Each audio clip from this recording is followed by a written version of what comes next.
When Trevor Lawrence was drafted number 1 overall by the Jacksonville Jaguars in 2021, there was naturally going to be high expectations.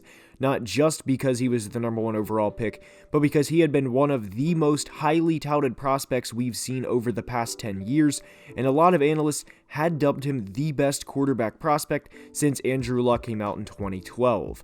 When Trevor predictably failed in 2021 due to one of the worst situations a player could have possibly had entering and all throughout his rookie season, people were quick to label him a bust and a disappointing player. Not all, but some. And in the first 3 games of 2022, Lawrence has been a completely different player. The opener against the Washington Commanders was a little rough, but now in back-to-back weeks, the Jags have won 2 games in a row for the first time since weeks 7 and 8 of 2019, when they beat the Bengals, who would go on to finish that year with the worst record in the league and proceed to draft Joe Burrow the following April, and the Jets, who have not made the playoffs in over a decade. But what has been the reason for Trevor's success? Well, we're going to dive into everything in today's video, and why Trevor has been a completely different player in 2022 versus the absolute nightmare that was his 2021 rookie season. And without further ado, let's begin. The first play we are going to highlight is from 2021 in Trevor's debut. This was his second interception of the game of what would eventually be a league-leading 17, but this was the type of mistake he made early in 2021. DJ Chark down at the bottom of the screen is going to be running a corner route against a cover 2 look. As a 21-year-old rookie in his NFL debut, Trevor in a lot of ways predetermined he was going to Chark, and at the snap you can see him immediately look to see where the safety is going, thinking he has a first down to Chark so he can get out of bounds and Jacksonville can move the sticks. There was a little over 2 minutes left in the first half, so the thought process of getting at least a field goal to make it a 1-score game before half was very plausible. But veteran corner Vernon Hargreaves' zone or assignment on this play was to cover the flat and ultimately the check down of James Robinson. Hargreaves instead sinks back, and after Trevor's initial look at the safety, he shifts around behind the offensive line without looking up before the throw, only to fire an interception right to Vernon. Trevor was under the assumption Vernon would stick on James Robinson in the flat and never thought to look up or even give it a second thought that maybe Vernon could sink back for an easy interception. These types of young mistakes for Trevor were make it once and it does not happen again. And through 3 games in 2022, Trevor only has 1 interception, and there's a reason for that. He has been much smarter with the football. And even in the first game of the 2022 season, Trevor was not the player he has been the last 2 weeks, and there's a reason for that. Things are naturally going to take some time to develop, and whether that's a season, a half a season, or whatever the timeline may be, there will be growing pains throughout the 2022 season, and in Washington it showed. When Trevor was under pressure against the Commanders, he wasn't good. There's no sugarcoating it. He was just 6 of 18 for 75 yards with an interception and had a passer rating of 24.1. That's awful, and he was under pressure on nearly 47% of his dropbacks in that game. But perhaps what was the most telling statistic of this game was Trevor was only blitzed on 31.1% of his dropbacks, which is still a high rate, but the point is the offensive line wasn't even close to holding its own. And for the Commanders, it made sense to call blitzes against a young quarterback who struggled in year 1. And even when Trevor wasn't blitzed, his numbers weren't all that great, and the Commanders game versus the others he's played so far are night and day. Trevor and the Jags do not look like the same offense, but even within the Commanders game, in a game they only lost by 6 points by the way, there were plenty of flashes from Trevor to show he can make not necessarily the infamous Pat Mahomes or Lamar MVP jump, but a noticeable second-year jump, and he has done exactly that. On the first play of the game, which wasn't even a 1st and 10 because it was a 1st and 15 due to an illegal shift penalty, you can watch Trevor progress from right to left and effectively use his eyes to get the Commanders linebacker Jamin Davis to hold him in place where he needs him to be just long enough to get a 25-yard completion to Christian Kirk. Washington is running a cover 1 where they have a single high safety and a linebacker covering the middle of the field. Kirk is running on a crossing route and does a good job to make the DB bite just enough so that when he comes out of his break, he can accelerate to the middle of the field where nobody is. Trevor looks to the top of the screen initially where his receiver is getting blanketed, then progresses to his next read, which of course is Christian Kirk. The other thing Trevor knows that obviously linebacker Jamin Davis does not know is what route Kirk is running, and he uses that to his advantage. You can see Trevor readjust from wanting to throw the comeback to knowing exactly when and where Kirk was going to be, and in this cover 1 where DBs match up to the opposing receivers, Kirk beats his man and has room to run. The pocket was clean, Trevor had time to progress through his reads, and when he realized his initial read had no shot of getting open, he quickly moved on and found Kirk for 25 yards and a first down. And a lot of the time with young quarterbacks, they struggle to do exactly this. Realize the initial read isn't open soon enough and either force a pass they shouldn't or take a sack and lose a down.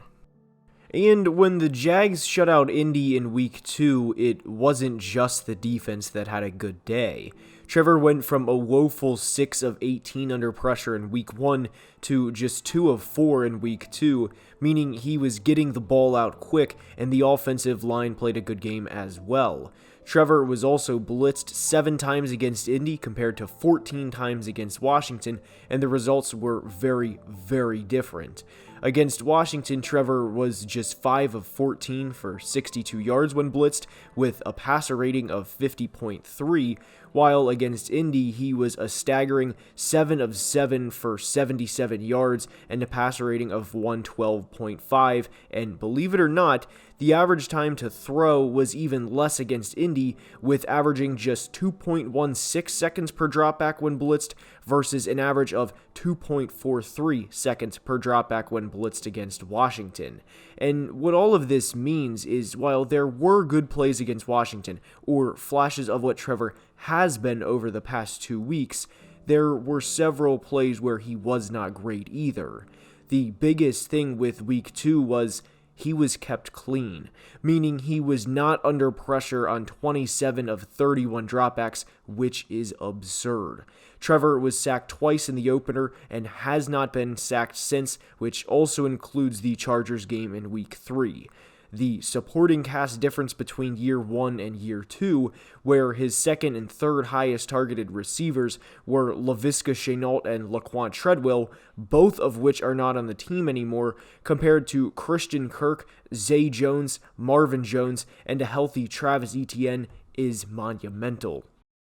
And you can make a very valid argument that Trevor's supporting cast of those guys still isn't up to par compared to the rest of the AFC, or should we say the elite of the AFC, like the Chase Higgins-Boyd trio, or the Diggs, Gabe Davis, Dawson Knox, and everyone else Buffalo has up there.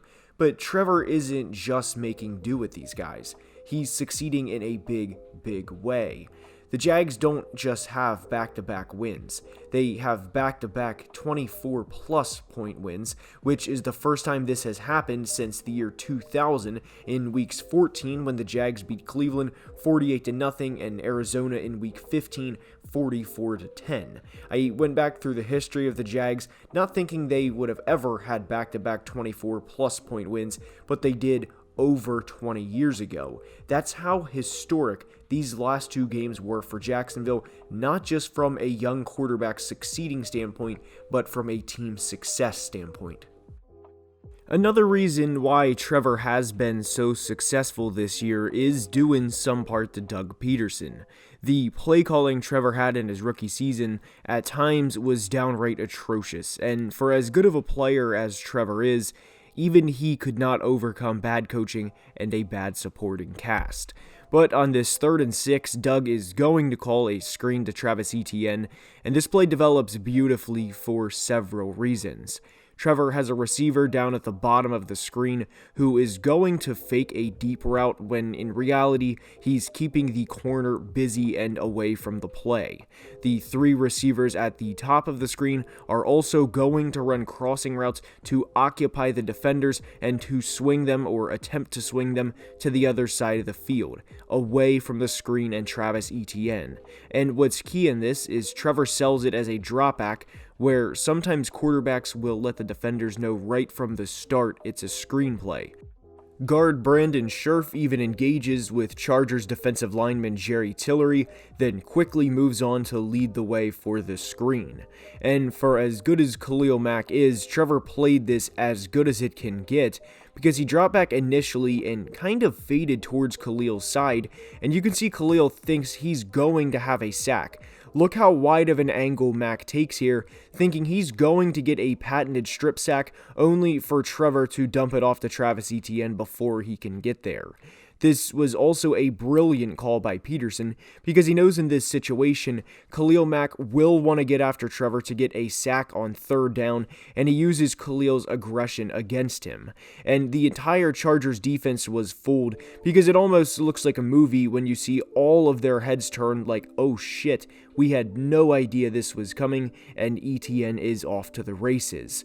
So from Doug calling this play, to Trevor executing this perfect, to Brandon Scherf engaging with Jerry Tillery, to getting Khalil Mack to take a very wide angle for this pass, rather than go with an inside angle or try and bull rush the right tackle Jawan Taylor, everything worked to perfection here, and everything is coming together for Trevor in year 2. Will he have some young quarterback moments? Of course, he's 22 years old and is on a team that is still very much rebuilding, but it is promising to see some of the things he's doing and at the rate he learns from his mistakes. Trevor Lawrence has arrived, and I can't wait to see how the rest of his second year plays out. And that's all I have for today's video. I hope you enjoyed. If you did, I now ask you to please like the video and subscribe to the channel, as it would mean the world and be very much appreciated. And until next time, as always, please be safe and have a great day. Love you guys.